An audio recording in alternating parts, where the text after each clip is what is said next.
Welcome, Aries. This is Regina from Pacific Tarot getting ready to do a chakra reading for you. This is a process I use as a preparation for prayer, for setting intentions, for connecting with the divine, with ancestors. And this hopefully will serve you as we are in the winter solstice. We've just experienced the new moon in Sagittarius. We're still resonating in that energy, and we're preparing to close out one year and enter into a new year. So I've laid out the chakras in a horizontal way because a vertical path is not really practical for my camera. And I'm just going to adjust that a little bit, because most of you that know me know that I'm visually obsessed, and that's important to me.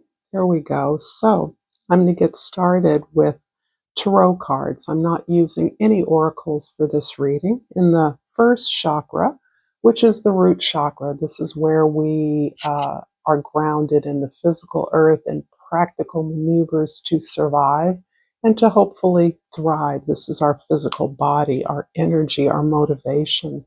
The Five of Pentacles looks like you're putting a lot of energy into changing something about your physical experience, your domestic space, your organization, the way that you make money, the way that you organize your relationships so that you are affecting all of your energy exchanges in a way that precludes a new lane, a new perspective, a new approach.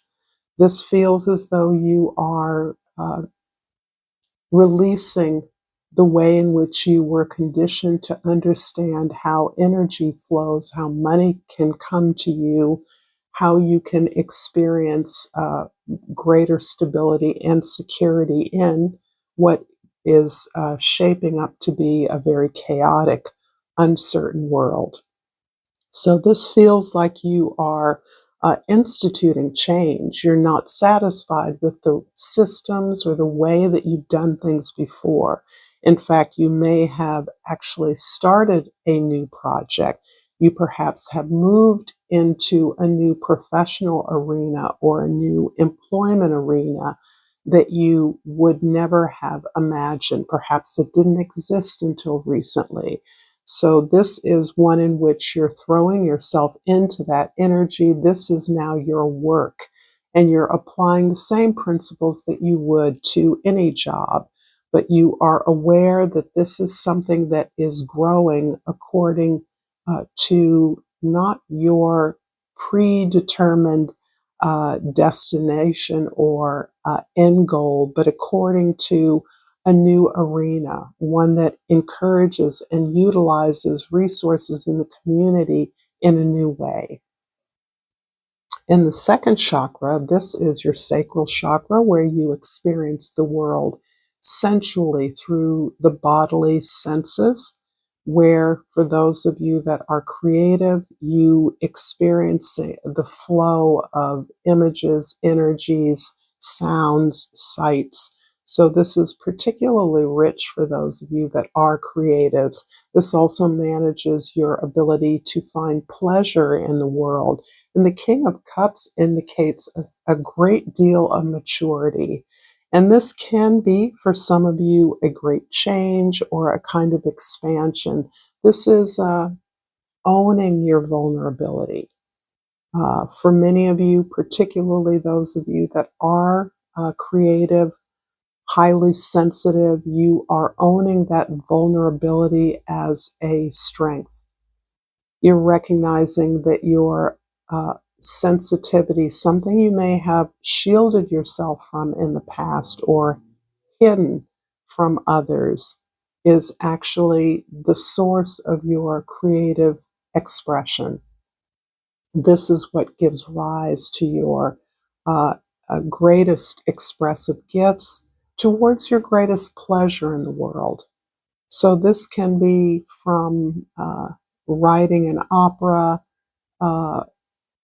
planning new music, painting, to cooking, canning, the home arts, the domestic arts, growing a garden, the way in which you are free to build upon your sensual experience of the world, the way you receive information through your senses.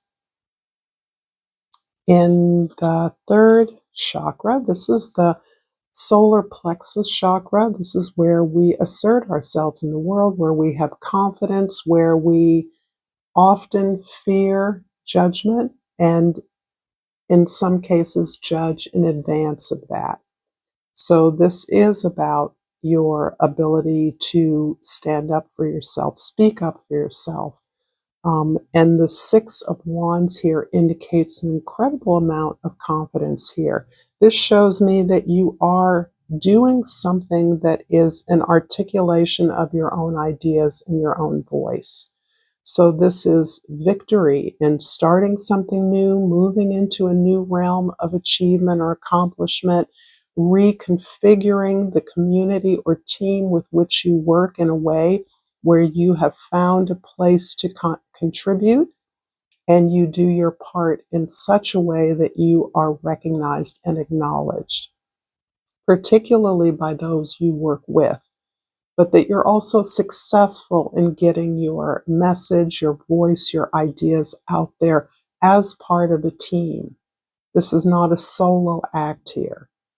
So this speaks again to your process, and process continues to be something that is consistently pointed to at this time.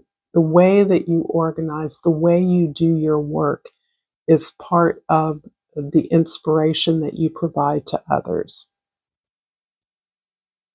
In the fourth chakra, which is the heart chakra, the Wheel of Fortune, excuse me, the Wheel of Fortune here is that you have believed and invested in some gift or talent that you have for quite some time. You have dedicated yourself to that talent, to that expression consistently, even as it did not net you the opportunities that you would have liked, but you found pleasure in that. You found growth and vibrant information and experience in moving forward with your story, with your gift, with your voice. This tells me that you are part of a very large community, and that you value community in a way that is netting you some opportunities that you have not experienced before, or in some cases, you're recognizing opportunities in the work you do in your community, at your job, in new ways. So these opportunities are, at least in my mind, around your good karma. And I use that as a way of saying that you have been consistent in your efforts, in your commitments, in your beliefs, and you have been supportive of others finding their way in that realm, in that field. You have given from a place of your strength, and you've helped others to find that as well. So I do feel that you are experiencing tremendous opportunities. These opportunities can be in the world, but they can also be in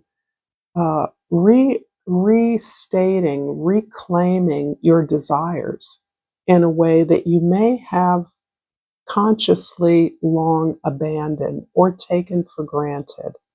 That there are new horizons and new vistas now available to you that you were not expecting, that you were not even tending to or ambitious towards, but you now see yourself participating in a much larger community or global environment.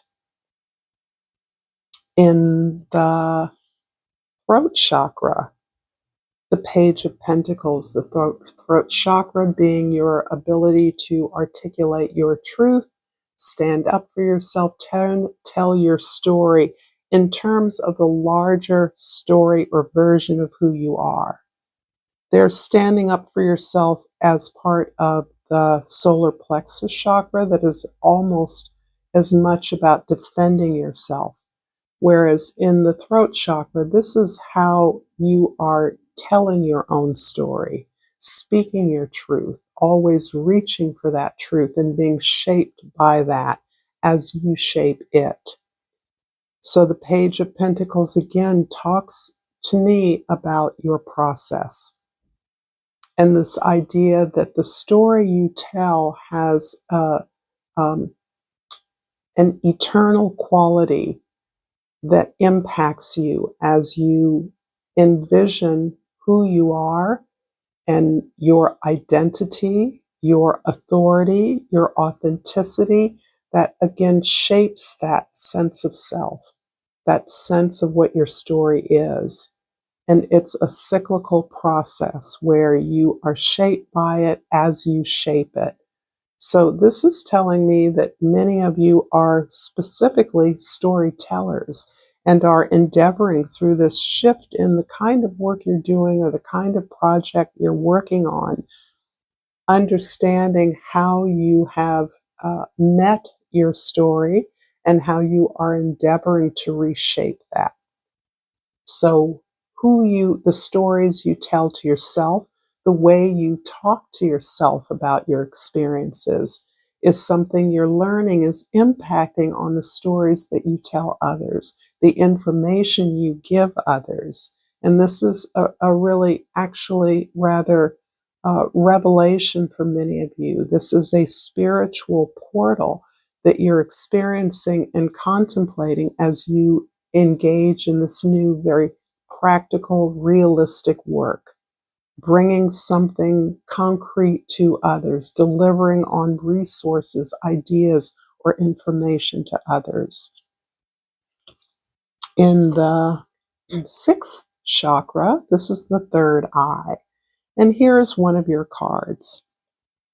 So the third eye chakra is about the way we see the truth. Not the way we speak the truth, but the way we see truth ultimately through time, through lifetimes, regardless of space or time. This is the eternal, our ability to connect with the eternal divine.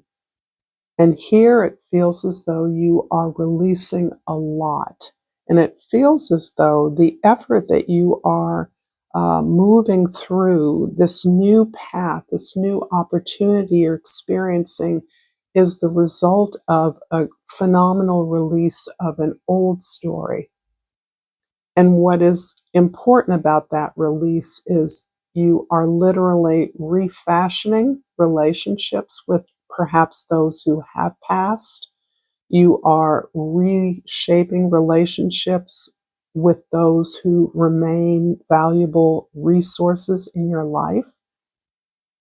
And you're releasing the story about your inability, your lack of power, your stuckness, in many cases, your family or generational story. And interestingly, you are healing that wound, those wounds that can be generational, that can be about a family pattern or trauma that you have re-experienced in your life, and you have observed those dear to you experience. You have freed yourself, liberated yourself from that, and yet continue to engage at a new level in the healing of that story. In the crown chakra, the seventh chakra, here we again have a story of ultimate release. The crown chakra is the real portal through which we experience divine connection and our light. How we understand the light that we are, that we have always been, that we continue to bring in the world. And here you realize how much release has been required, how much work you've had to do to get to the place of understanding many ways in which you are newly offering your gifts to the world. This really does revolve around new ideas, radical ideas, revolutionary ideas. This opening up and refashioning what we assume the world to be, who we assume our community to be, recognizing that we have perhaps been limited in our view of our community, our world, who our people are, what constitutes our freedoms, our liberation. And does that apply to all who you endeavor to serve? How does your own story of release, of releasing the expectations of others, redefining yourself as a global citizen, as part of the commons, redefine and liberate you from that old story? So this is an extension of the way in which you found this liberation from family stories. You are applying that at a higher level, at a global level. This is about the way you conceptualize where you belong, who you are a part of, what you're a part of. And that is requiring a lot of release and energy. I see you really sinking into this period of restoration. And I am noting that the winter solstice, the new moon in Sagittarius has different applications for the southern hemisphere or the global south than it does in the northern hemisphere where I'm located. So that is something that occurs to me, and I'm going to try to be thinking that or feeling my way through that, as I do have family and uh, audience that live in the South, the Southern Hemisphere. And I am always curious how that applies in the same way. So there feels as though wherever you are in the globe, you're releasing old stories, an old way of identifying yourself. You don't see yourself or your tribe, your crew, your posse, your community in the same way that you once did. And this is important because this is who you are seeking to secure, to protect, to serve. This is where and how you confine or define your light, who it reaches, how it reaches them. I'm going to clarify the heart chakra and the throat chakra. With the Crow Tarot, our messengers of between worlds, mediators, our ancestors as they visit us, and I'm going to look at both of them at the same time. So for the heart chakra, I have the Seven of Swords in the past and the Nine of Wands in the future, the immediate future. And for the throat chakra, I have the Eight of Wands and the Queen of Cups in the future. So again, this is the past, this is the immediate future, and this is the immediate past as well. This is not a desire to forecast or predict. As many of you know, I can't do that really. You do that, not I. In the heart chakra, the Seven of Swords, boy, you really are encountering, facing down a lot of criticism, a lot of those who don't understand your ideas, feel threatened by your ideas, or dismiss your effort, don't take you seriously. And that kind of criticism and feedback you are clearly no longer internalizing. You're aware that these energies exist, particularly as you try to accomplish something. This I can see as the haters in the world. The closer you are to succeeding or finding success, or whenever you do, there are those that don't like it, aren't comfortable with it, are envious of it. And It brings up their fears of the unknown. How can you uh, glance through or break through barriers that they assume are there for their safety, that they're afraid to cross over into? And you do that. You have been doing that for a long time.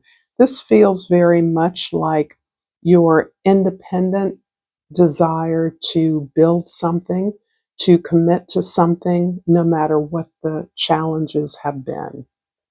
So you've been continuous in your efforts, perhaps as part of the work that you do in making change to the social order, that you are that has been tremendously exhausting to you.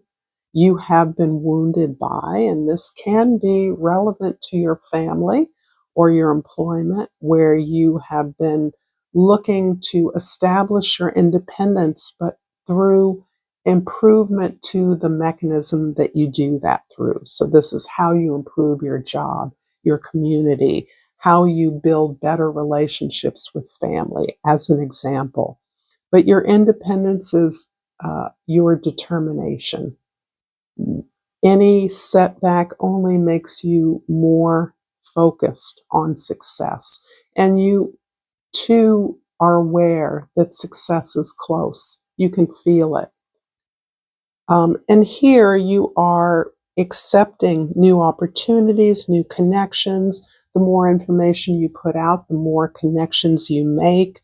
You may be receiving invitations or alignments from others, and you're considering those, recognizing that you can do more in concert with others who are noticing what you're doing than you can on your own. But you're also careful about those alliances. And ultimately, the Queen of Cups is about your understanding how to clearly protect your own resources, protect your gift, not allow it to be burnt out or to be exploited by others, but to use your gift to keep you centered and grounded on your truth, to keep you moving forward in developing that and healing that as well, so that you keep yourself from burnout, from exhaustion, from fighting through unnecessarily, from struggling when it is an act of love. This service that you're providing, this gift you're providing, is an act of love primarily to yourself, as it should be. If you're not cared for, if you're not supporting yourself, if you're not respecting yourself, then you cannot give at the level of service that you clearly are focused on doing, that you clearly have ambitions to do. So there is a lot of energy around you right now.